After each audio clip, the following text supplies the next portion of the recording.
Ja, moin lieve Leute. Ik moet de Maske abnehmen, damit man mich wieder versteht. Ja, ich bin in Köln gestern und da habe ich mir so Wäsche mitgebracht. Und als ich dann so Kopf habe, da ist mir eine Geschichte vom Frühjahr entfallen. Also das ist nur mal ein paar Jahre her. Also. Ich bin noch gar nicht verheiratet.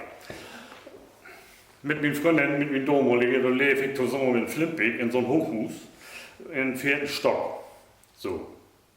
Und Emanzipation wird damals ja, ein Schlagwort für die Presse und für alles Mögliche. Und alles Schwarze, da wäre gar nicht wegzudenken. Gut Fernsehen, gute Zeitung und was wird ich nicht eins. Aber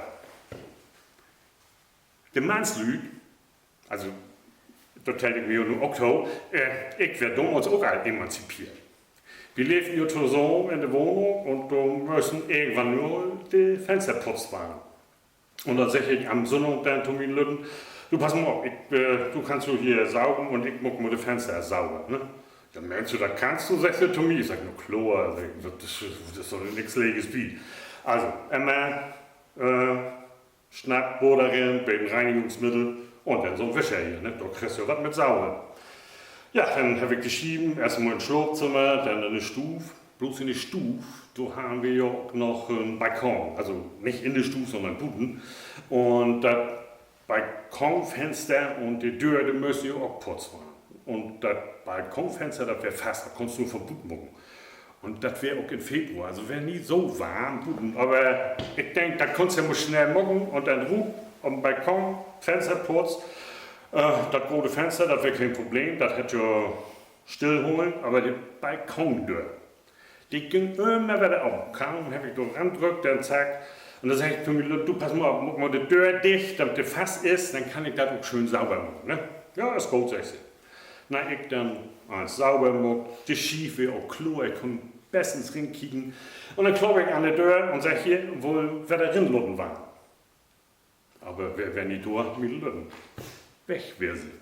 Ich klopf und klopf.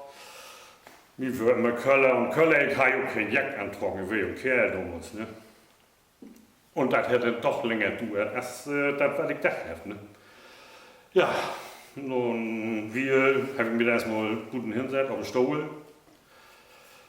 Auf 12, nochmal klopf, nichts passiert. Ich denke, da kann doch nicht wahr sein. Den muss doch finden, dass ich hier mal anfangen, war zu frieren. Den muss mir doch mal wieder hinlassen. Da kriege ich zufällig über den Balkon rüber und wen sehe ich da, bei dem Mülltonnen? Mein Lüt mit den Nober schon schnacken. Ich aber erstmal gau runterbeugen, ich muss mich mal da haben. Und dann, ja, dann voll er dann auch wieder in, dass sie mir da gespart haben. Und dann gau kam so hoch, hat mich auch wieder rinlutten, hat mich auch abwarmt wieder. Aber das ist eine andere Geschichte. Aber sie die Zeit, habe ich kein Fenster mehr putzt. Höchstens wie mein Auto und dann auch in Hochsommer.